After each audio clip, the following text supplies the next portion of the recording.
Hey, this is Super D here with SuperDtv-Travis. I'm with Travis Mash, the legendary Mash, a guy who helped me with my powerlifting career way back when. He kind of gave me the confidence I didn't know what I could do, and he told me, Donnie, just do that. You're crazy. You're one of the top. And I was like, oh, okay. Remember that, Travis? Yeah. He was the first man to break Ed Cohn's 220 record back in like 2004, 2005. That's when you were hung up on Gary Frank. Yeah, I was hung up on Gary Franks. No offense, Gary. I love you too, but and I was like, oh, Gary Franks will never win, but you know, he told me otherwise. Yeah, it only made sense. One thing, Travis, your life takes you won all those things. You won everything there was to do in powerlifting. Right. Then you got into training. You got married. You have a beautiful wife, Emily. You have a beautiful wife. You have a great business now with Mash Elite. Yes. And up here in, is it Winston-Salem? Winston-Salem area, yes. And you work with a physical therapy firm, kind of.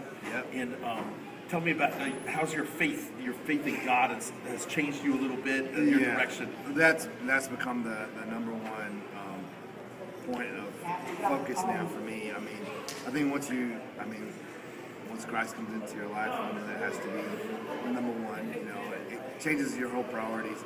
Makes it hard to be like the Travis I used to be, as far as focused on just me. So, my focus is turned more on my, obviously my kids that I train, my wife, everyone but me. So it's a little bit different. Well, I always say when you get under a lot of weight on the squat, you become a Christian real quick. Yeah.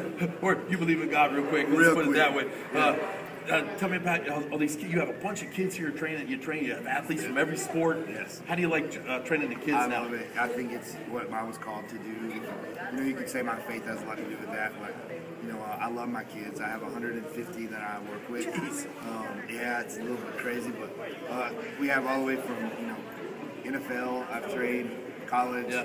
Guys, but mostly it's kids training for college sports. So every year we have a, You're really helping fill in a gap at that early stage, get them really prepared for the big time. Right. Because a lot of people get so overwhelmed when they go to college. It's like, holy man, everybody's good. We try to prepare mentally for that. Like Jared Barber, he's starting middle linebacker for West Virginia. Yeah. And like with him, with all of them, I sit them down and I think I try to tell them what I didn't know going into college football. Yeah. We both played college football. He played for Appalachian State. And tell him your position. I was an outside linebacker, at Appalachian. We had a great coach, Jerry Moore. Yep. We won a conference championship, but we didn't win the 3 nationals like they did. They had a streak going. But I wasn't prepared, I don't think, mentally, like I've tried to prepare my kids. Like, you go there and you're just excited to be in college, and I'm trying to say, that's just step one. Now you got to go there and earn your starting That's spot. what my mom always said.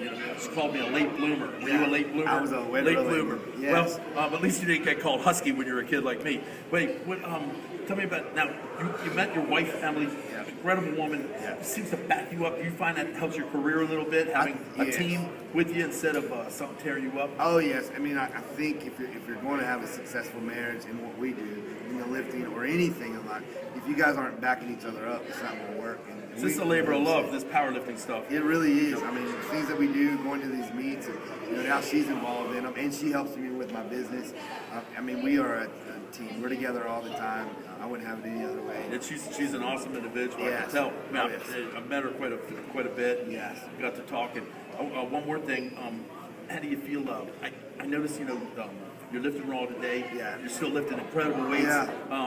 I know the stage isn't like the old WBO used to be when we were in those big 7,000 people in the auditorium. However, you don't seem to have that bitter attitude towards it. You every day is like, hey, cool. I love it. And I like to maintain that. Who wants to be a bitter poo-poo head, right? There's a bunch of us. I mean, a bunch of us in the sport. But I mean, I grew up just loving to lift weights. Me too. So, it doesn't matter if it's a little place in Hickory or if it's on the big stage at the Arnold Classic.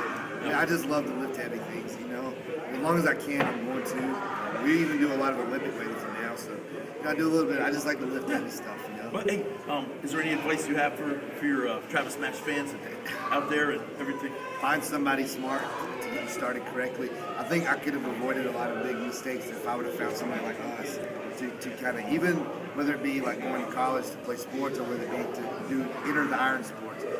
Get somebody who's qualified who can set you straight. Yeah, that's a big help. Well, Travis, it's great talking to you. All right, big dog. I wish you continued success. It's always a pleasure to see you. Thanks. You too. All right, this is Super D, and we'll see you on the platform. That was awesome.